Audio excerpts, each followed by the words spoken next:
Introducción al psicoanálisis. Capítulo 2. Los actos fallidos.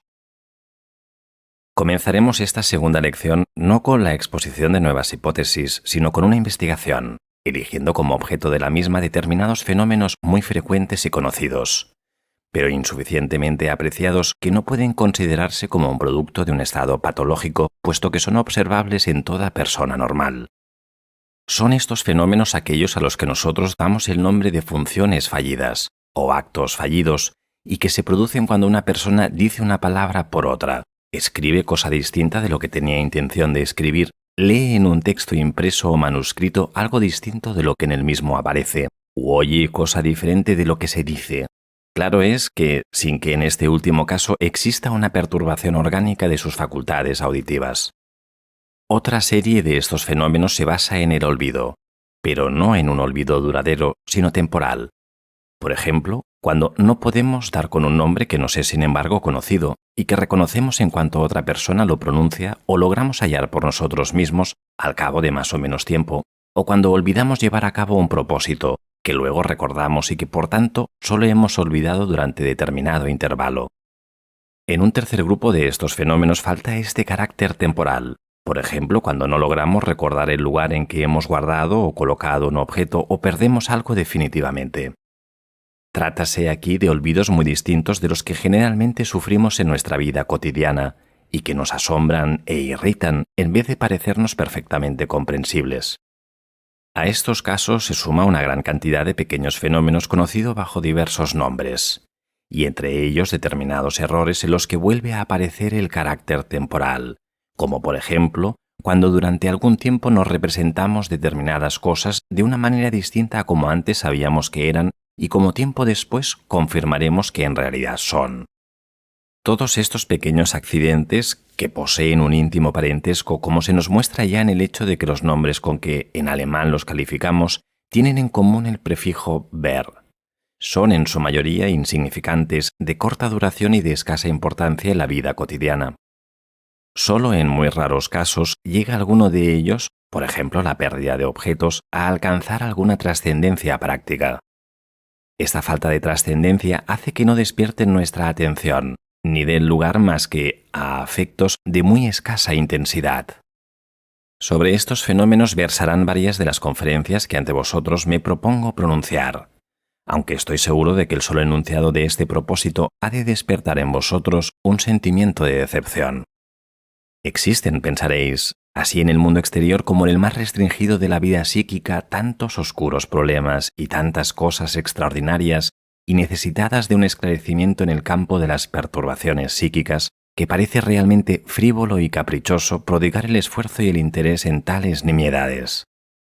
Si pudierais explicarnos por qué un hombre cuyos órganos visuales y auditivos aparecen totalmente normales llega a ver en pleno día cosas inexistentes, o por qué otros se creen de repente perseguidos por aquellas mismas personas que hasta el momento les inspiraban mayor cariño, o construyen en su pensamiento con sorprendente ingeniosidad absurdos delirios que un niño hallaría desatinados, entonces diríamos que el psicoanálisis merecería de todo nuestro respeto y atención. Pero si el psicoanálisis no puede hacer otra cosa que investigar por qué un orador de banquete comete un lapsus lingüe, por qué una buena ama de casa no consigue encontrar sus llaves, o tantas otras futilidades del mismo género, entonces realmente nos parece que hay problemas más interesantes a los que podríamos dedicar nuestro tiempo y nuestro interés. Mas a esto os respondería: tened paciencia, vuestra crítica es totalmente equivocada. Cierto es que el psicoanálisis no puede vanagloriarse de no haber dedicado jamás su atención a nimiedades, pues por el contrario, los materiales que somete a observación son en general aquellos sucesos inaparentes que las demás ciencias desprecian, considerándolos en absoluto insignificantes. Pero, ¿no confundiréis en vuestra crítica la importancia de los problemas con la apariencia exterior de los signos en que se manifiestan? ¿No hay acaso cosas importantísimas que en determinadas condiciones y momentos solo se delatan por signos exteriores debilísimos? Sin dificultad ninguna podría citaros numerosas situaciones de este género. ¿De qué mismos signos deducís los jóvenes haber conquistado la inclinación de una muchacha? ¿Esperaréis acaso una declaración amorosa o un apasionado abrazo? ¿O os bastará desde luego con una simple mirada apenas perceptible para una tercera persona, un fugitivo ademán o la prolongación momentánea de un amistoso apretón de manos? Y cuando el magistrado emprende una investigación criminal, ¿necesita acaso para fijar la personalidad del delincuente encontrar en el lugar del crimen la fotografía y las señas del mismo dejadas por él amablemente para evitar trabajo a la justicia? ¿O se contenta con sutiles e imprecisas huellas que sirvan de base a su labor investigadora? Vemos, pues, que no tenemos derecho alguno a despreciar los pequeños signos, y que tomándolos en consideración puede servirnos de gula para realizar importantes descubrimientos. También yo, como vosotros, soy de la opinión de que los grandes problemas del mundo y de la ciencia son los que tienen preferente derecho a nuestra atención, pero resulta en general de escasísima utilidad formular el decidido propósito de dedicarnos por entero a la investigación de alguno de estos grandes problemas. Pues en cuanto queremos poner en práctica tal decisión, hallamos que no sabemos cómo orientar los primeros pasos de nuestra labor investigadora. En toda labor científica es mucho más racional someter a observación aquello que primeramente encuentra uno bajo sus miradas, esto es, aquellos objetos cuya investigación nos resulta fácil. Si esta primera investigación se lleva a cabo seriamente, sin prejuicio alguno, pero también sin esperanzas exageradas, y si además nos acompaña la suerte, puede suceder que merced a la conexión que enlaza todas las cosas entre sí, y claro es que también lo pequeño con lo grande, la labor emprendida con tan modestas pretensiones nos abra un excelente acceso al estudio de los grandes problemas. Con estos argumentos creo haber contestado a vuestras objeciones y conseguido al mismo tiempo que no me neguéis vuestra atención durante las lecciones que dedique a tratar de los actos fallidos del hombre normal, fenómenos tan insignificantes al parecer. Como primera providencia, nos dirigiremos a alguien totalmente extraño al psicoanálisis y le preguntaremos cuál es la explicación que da a la producción de estos hechos. Seguramente comenzará por respondernos que tales fenómenos no merecen esclarecimiento alguno, pues se trata únicamente de pequeños accidentes casuales. Mas, ¿qué es lo que con esta frase quiere significar? ¿Querrá acaso afirmar que existen sucesos tan insignificantes que se encuentran fuera del encadenamiento de la fenomenología universal y que por lo mismo hubieran podido no producirse? Pero el romper de este modo el determinismo natural, aunque sea en un solo punto, trastornaría toda la concepción científica del mundo. Debemos, pues, hacer ver a quien así nos contesta todo el alcance de su afirmación y mostrarle que la concepción religiosa del mundo se conduce más consecuentemente, cuando sostiene que un gorrión no cae de un tejado sin una intervención particular de la voluntad divina.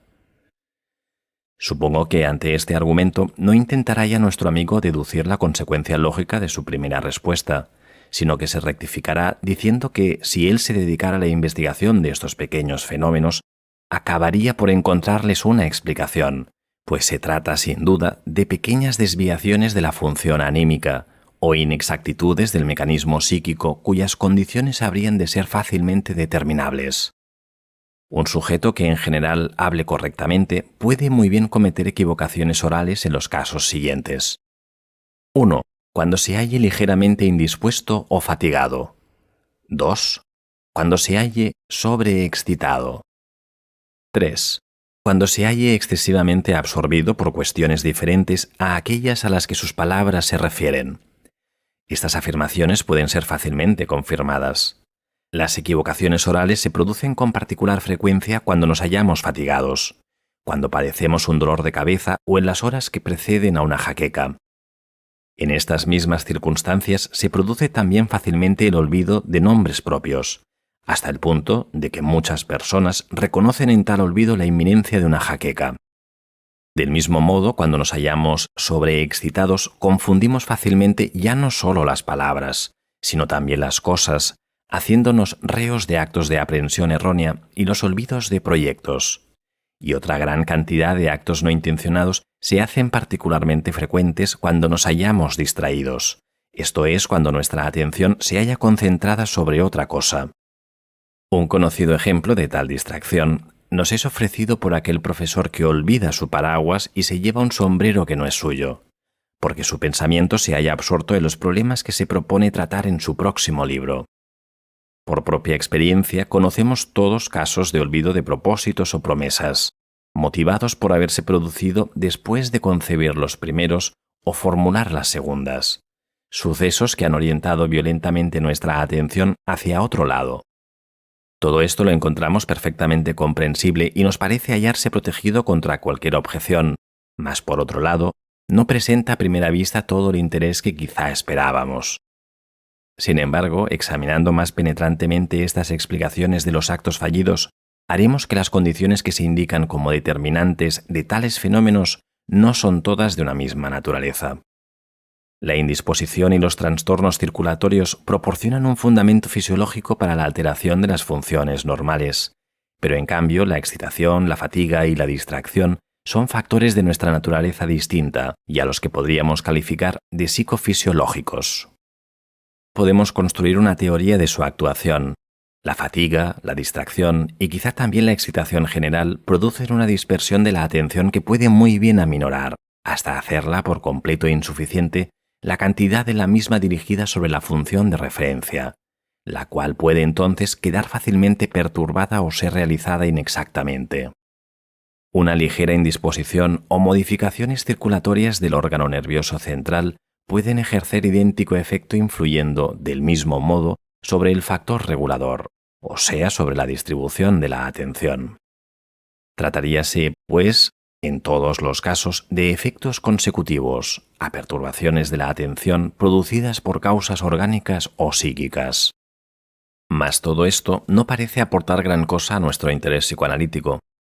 Podríamos, pues, sentirnos inclinados de nuevo a renunciar a nuestra labor, pero examinando más penetrantemente tales observaciones, nos daremos cuenta de que no todos los caracteres de los actos fallidos pueden explicarse por medio de esta teoría de la atención.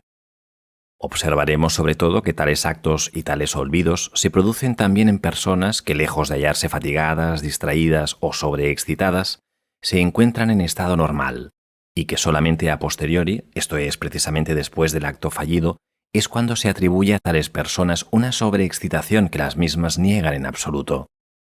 La afirmación que pretende que el aumento de atención asegura la ejecución adecuada de una función, y que en cambio cuando dicha atención queda disminuida aparece el peligro de perturbaciones e inexactitudes de todo género, nos parece un tanto simplista. Existe un gran número de actos que ejecutamos automáticamente o con escasísima atención, circunstancias que en nada perjudican a la más precisa ejecución de los mismos. El paseante que apenas se da cuenta de la dirección en que marcha, no por ello deja de seguir el camino acertado y llega al fin propuesto sin haberse perdido. El pianista ejercitado deja sin pensar en ello que sus dedos recorran precisamente las teclas debidas. Claro es que puede equivocarse, mas si su actividad automática hubiera de aumentar las probabilidades de error, sería natural que fuera el virtuoso, cuyo juego ha llegado a ser, a consecuencia de un largo ejercicio puramente automático, el más expuesto a incurrir en errores. Mas por el contrario, vemos que muchos actos resultan particularmente acertados cuando no son objeto de una atención especial, y que el error se produce en cambio cuando precisamente nos interesa de una manera particular lograr una perfecta ejecución, esto es, cuando no existe desviación alguna de la atención. En estos casos podría decirse que el error es efecto de la excitación, pero no comprendemos por qué esta última no habría más bien de intensificar nuestra atención sobre un acto al cual ligamos tanto interés. Cuando en un discurso importante o en una negociación verbal comete alguien un lapsus y dice lo contrario de lo que quería decir, cae en un error que no puede explicarse fácilmente por la teoría psicofisiológica ni tampoco por la de la atención. Los actos fallidos se muestran además acompañados por un sinnúmero de pequeños fenómenos secundarios, que nos parecen incomprensibles y a los que las explicaciones intentadas hasta el momento no han conseguido aún aproximar a nuestra inteligencia. Cuando, por ejemplo, hemos olvidado temporalmente una palabra, nos impacientamos e intentamos recordarla sin darnos punto de reposo hasta hallarla. Porque el sujeto a quien tanto contraría este olvido logra tan raramente, a pesar de su intenso deseo, dirigir su atención sobre la palabra, que, como suele decirse, tiene en la punta de la lengua, y que reconoce en el acto que otra persona la pronuncia ante él. Hay también casos en los que los actos fallidos se multiplican, se encadenan unos con otros y se reemplazan recíprocamente. Olvidamos por primera vez una cita y formamos el decidido propósito de no olvidarla en la ocasión siguiente, pero llegada a esta, nos equivocamos al anotar la hora convenida. Mientras que por toda clase de rodeos intentamos recordar una palabra olvidada, huye de nuestra memoria una segunda palabra que nos hubiese podido ayudar a encontrar la primera. Y mientras nos dedicamos a buscar esta segunda palabra, se nos olvida una tercera y así sucesivamente. Análogos fenómenos suelen producirse en las erratas tipográficas, las cuales pueden considerarse como actos fallidos del cajista. En una ocasión apareció una de tales erratas persistentes en un periódico socialdemócrata.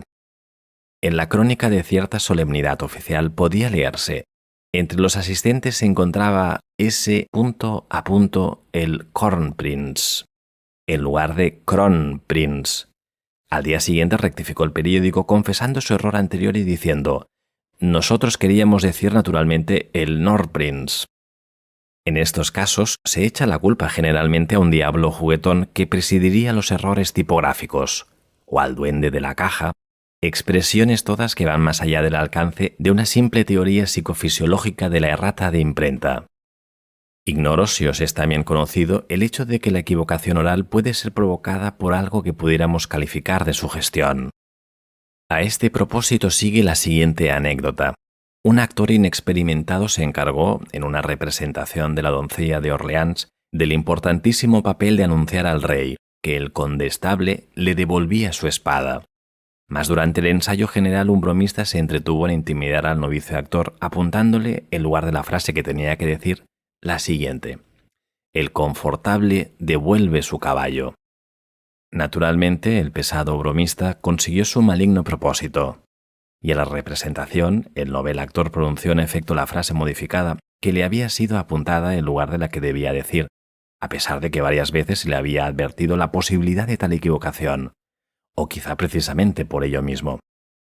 Todos estos pequeños rasgos de los actos fallidos no quedan ciertamente explicados por la teoría antes expuesta de la desviación de la atención. Pero esto no quiere decir que tal teoría sea falsa.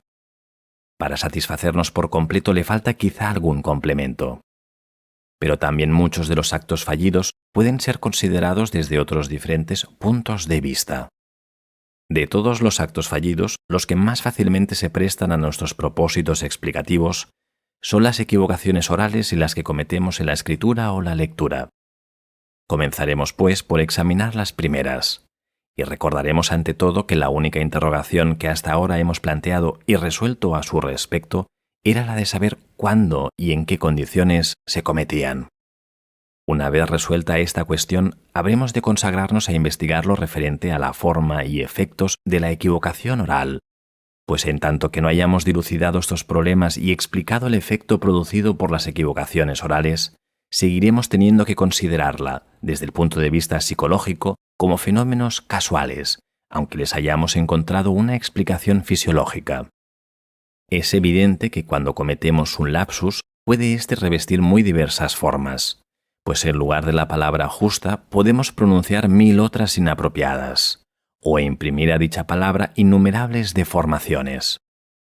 De este modo, cuando en un caso particular elegimos entre todos estos lapsus posibles uno determinado, tenemos que preguntarnos si habrá razones decisivas que nos impongan tal elección o si por el contrario se tratará únicamente de un hecho accidental y arbitrario.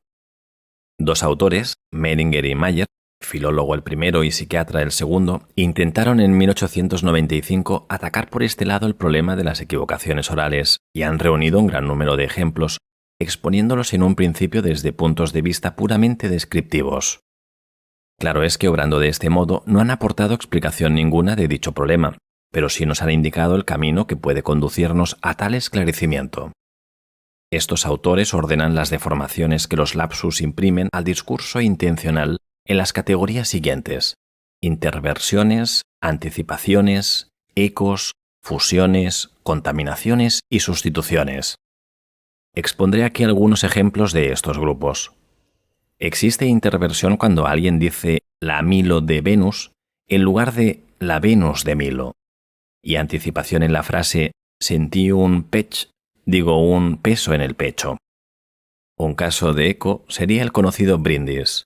Os invito a hundir la prosperidad de nuestro jefe en lugar de os invito a brindar por la prosperidad de nuestro jefe. Estas tres formas de la equivocación oral no son muy frecuentes, siendo mucho más numerosos aquellos otros casos en los que la misma surge por una fusión o contracción. Un ejemplo de esta clase es el de aquel joven que abordó a una muchacha en la calle con las palabras: «Si usted me lo permite, señorita, desearía acompañarla». Pero en vez de este verbo, acompañar, formó uno nuevo compuesto del primero, ofender. En la palabra mixta resultante aparece claramente, a más de la idea de acompañar, la de ofender. Y creemos desde luego que el galante joven no obtendría con su desafortunada frase un gran éxito. Como caso de sustitución, citan Medinger y Mayer la siguiente frase: «Metiendo los preparados en el buzón en lugar de en el horno de incubación». El intento de explicación que los dos autores antes citados creyeron poder deducir de su colección de ejemplos me parece por completo insuficiente.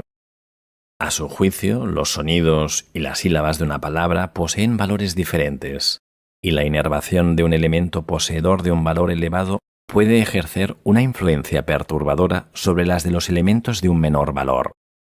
Esto no sería estrictamente cierto más que para aquellos casos muy poco frecuentes de anticipaciones y ecos, pues en las equivocaciones restantes no interviene para nada este hipotético predominio de unos sonidos sobre otros.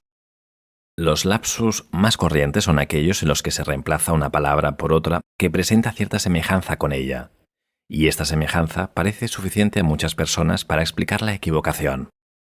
Así la cometida por un catedrático que, al querer decir en su discurso de presentación «No soy el llamado a hacer el elogio de mi predecesor en esta cátedra», se equivocó y dijo «No estoy inclinado a hacer el elogio de mi predecesor en esta cátedra», o la de otro profesor que dijo «En lo que respecta al aparato genital femenino no hemos logrado, a pesar de muchas tentativas, pero la equivocación oral más frecuente y la que mayor impresión produce es aquella que consiste en decir exactamente lo contrario de lo que queríamos».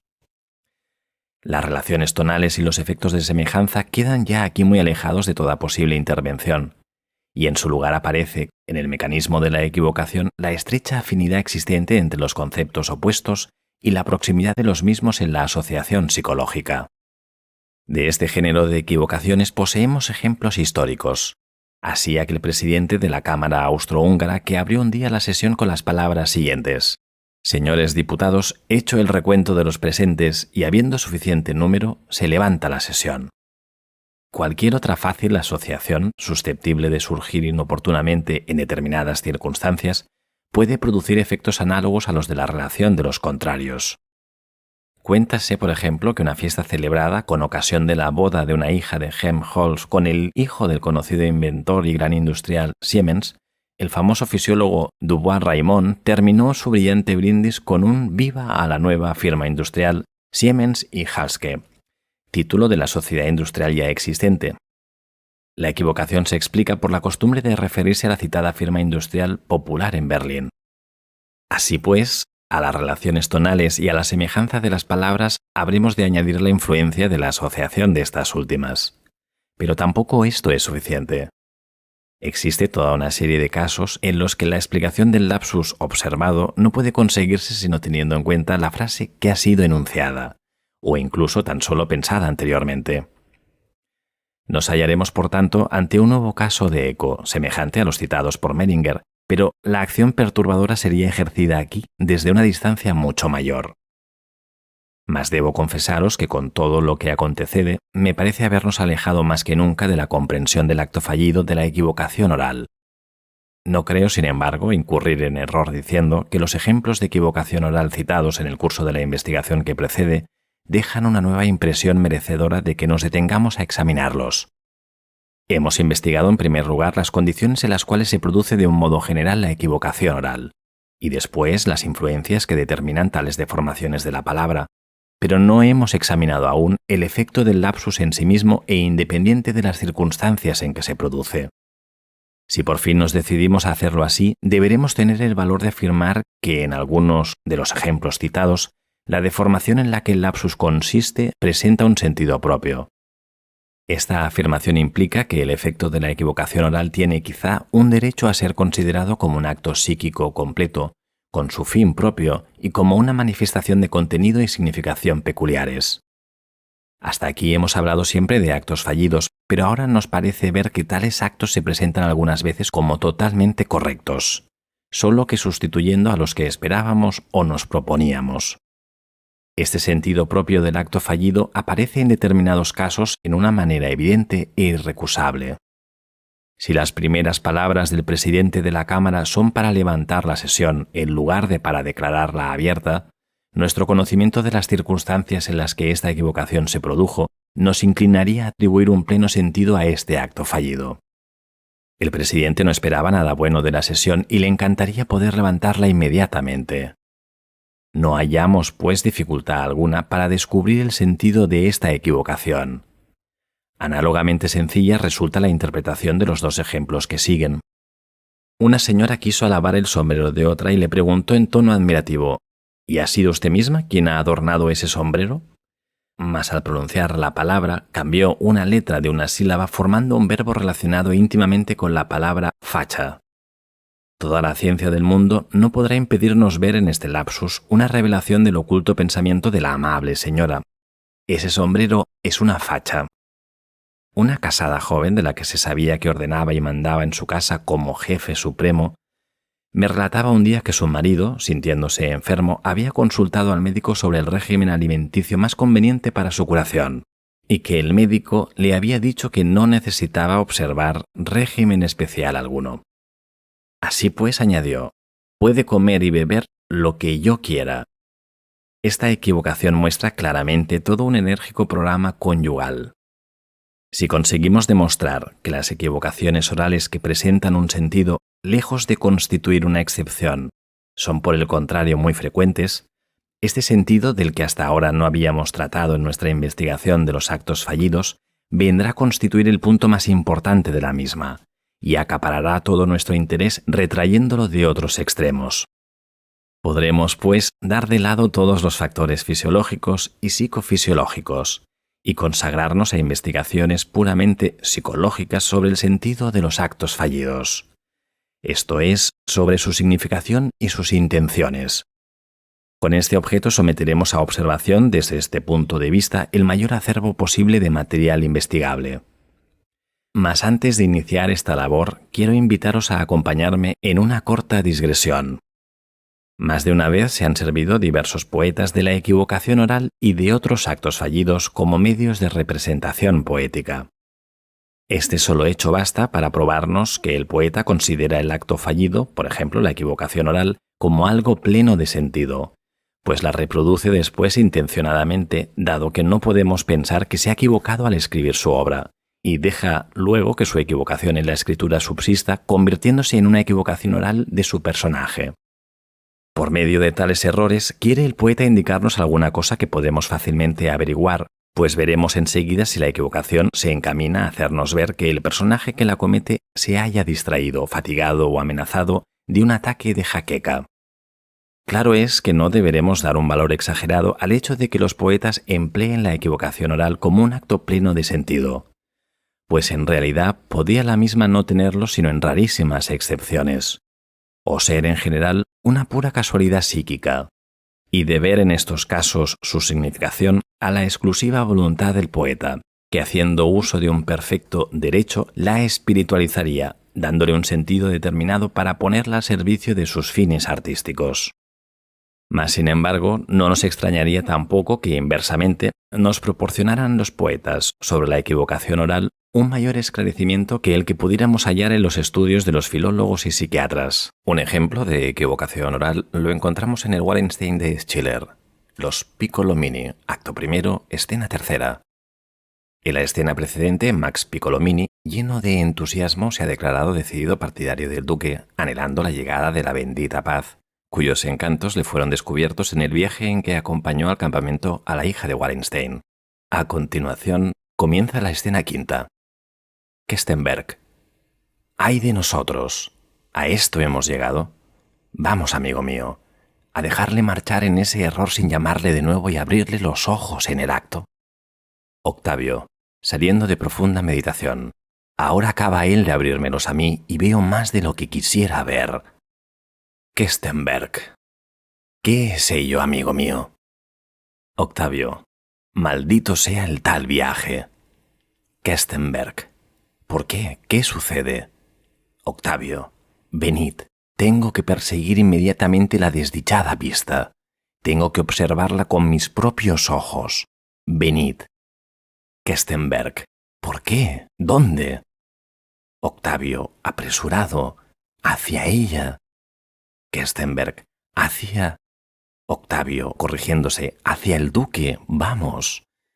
Octavio quería decir hacia él, hacia el duque, pero comete un lapsus y revela a los espectadores con las palabras hacia ella, que ha adivinado cuál es la influencia que hace ansiar la paz al joven guerrero. Rank ha descubierto en Shakespeare un ejemplo aún más impresionante de este mismo género. Hállase este ejemplo en El mercader de Venecia y en la célebre escena en la que el feliz amante debe escoger entre 3 cofrecillos que Porcia le presenta. Lo mejor será copiar la breve exposición que Rank hace de este pasaje. Otro ejemplo de equivocación oral delicadamente motivado, utilizado con gran maestría técnica por un poeta y similar al señalado por Freud en el Wallenstein de Schiller, nos enseña que los poetas conocen muy bien la significación y el mecanismo de esta función fallida, y suponen que también los conoce o los comprenderá el público. Este ejemplo lo hallamos en El mercader de Venecia, acto 3, escena 2, de Shakespeare. Porcia, obligada por la voluntad de su padre a tomar por marido a aquel de sus pretendientes que acierte a escoger una de las 3 cajas que le son presentadas, ha tenido hasta el momento la fortuna de que ninguno de aquellos amadores que no le eran gratos acertase en su elección. Por fin encuentra en Besanio el hombre a quien entregaría gustosa su amor, y entonces teme que salga también vencido en la prueba. Quisiera decirle que aun sucediendo así, puede estar seguro de que ella le seguirá amando, pero su juramento se lo impide. En este conflicto interior le hace decir el poeta a su afortunado pretendiente: quisiera reteneros aquí 1 mes o 2, antes de que aventurarais la elección de que dependo. Podría indicaros cómo escoger con acierto, pero si así lo hiciera, sería perjura, y no lo seré jamás. Por otra parte, podéis no obtenerme, y si esto sucede, haríais arrepentirme, lo cual sería un pecado de no haber faltado a mi juramento. Mal hayan vuestros ojos, se han hecho dueños de mi ser, y lo han dividido en 2 partes, de las cuales la una es vuestra, y la otra vuestra. Digo mía, mas siendo mía es vuestra, y así soy toda vuestra. Así pues, aquello que Porcia quería tan solo indicar ligeramente a Basanio, por ser algo que en realidad debía callar en absoluto, esto es, que ya antes de la prueba le amaba y era toda suya, deja el poeta con admirable sensibilidad psicológica que aparezca claramente en la equivocación, y por medio de este artificio consigue calmar tanto la insoportable incertidumbre del amante como la similar tensión del público sobre el resultado de la elección. Observamos también con qué sutileza acaba Porcia por conciliar las 2 manifestaciones contenidas en su equivocación y por suprimir la contradicción que existe entre ellas, dando, sin embargo, libre curso a la expresión de su promesa: mas siendo mía es vuestra, y así soy toda vuestra. Un pensador muy alejado de los estudios médicos ha descubierto el sentido de una función fallida, ahorrándonos el trabajo de buscar por nuestra cuenta. Todos conocéis al ingenioso satírico Lichtenberg, 1732-1799, del que Goethe decía que cada uno de sus chistes escondía un problema. Precisamente en un chiste de este autor aparece la solución del problema que nos ocupa, pues refiriéndose a un erudito en una de sus chistosas y satíricas ocurrencias, dice que a fuerza de haber leído a Homero, había acabado por leer a Agamenón, siempre que encontraba escrita ante sus ojos la palabra admitido. Y esta es precisamente toda la teoría de la equivocación en la lectura. En la próxima lección examinaremos la cuestión de saber si podemos ir de acuerdo con los poetas en esta concepción de las funciones fallidas.